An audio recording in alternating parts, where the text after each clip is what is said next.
नमस्कार. मी भवर, श्रावण भवर. माझ्या श्रावण सर या काव्यसंग्रहातील कविता सादर करतो. कवितेचं शीर्षक आहे सावधान, घर मुकं होत आहे. सावधान, आजकाल घर मुकं होत आहे. नेहमीच गलबला करणारं घर माझं मुकं होत आहे. जिव्हाळा खूप असूनही अबोल्यामुळं नातं सुखं होत आहे. सदा हसरं असणारं दार दासरं होत आहे. नातं रक्ताचं असो वा प्रेमाचं, आपलंच माणूस दुसरं होत आहे. आणि काय सांगू मित्रा, आजकाल घर मुकं होत आहे. आजकाल घर मुकं होत आहे.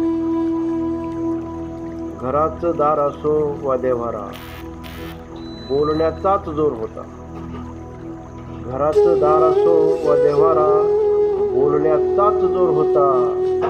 मुकं माणूसही कान देऊन ऐकत एवढा आवाजाचा शोर होता.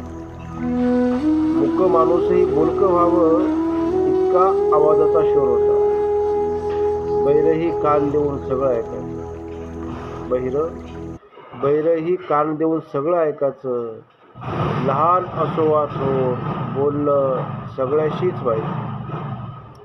साधनं खूप झालीत आता, साधनं खूप झालीत. संवादातच कुठंतरी चुका होत आहे. आणि खरंच सांगतो दोस्ता, घर आजकाल मुकं होत आहे. घर आजकाल मुकं होत आहे. आमचा संवाद बोलण्यातच नाही रे, खुणेनंही व्हायचा. आमचा संवाद बोलण्यातूनच नाही तर खुणेनंही व्हायचा. डोळे वटारले मोठ्यानं तर जीव जिथल्या तिथं जायचा.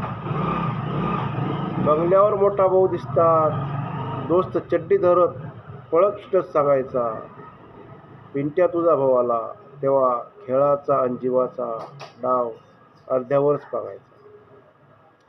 धाक होता, दचक होती, पण मोठ्या भावाची दहशत कधी वाटली नाही. धाक होता, दचक होती, पण मोठ्यांची दहशत कधी वाटली नाही. मारलं, सुनावलं, धावले, पण दातखिळी आमची कधी बसली नाही. मारलं, सुनावलं, धावले, पण दातखिळी आमची कधीच बसली नाही. तोंडानं तर सगळेच बोलतात, भावी त्यांचे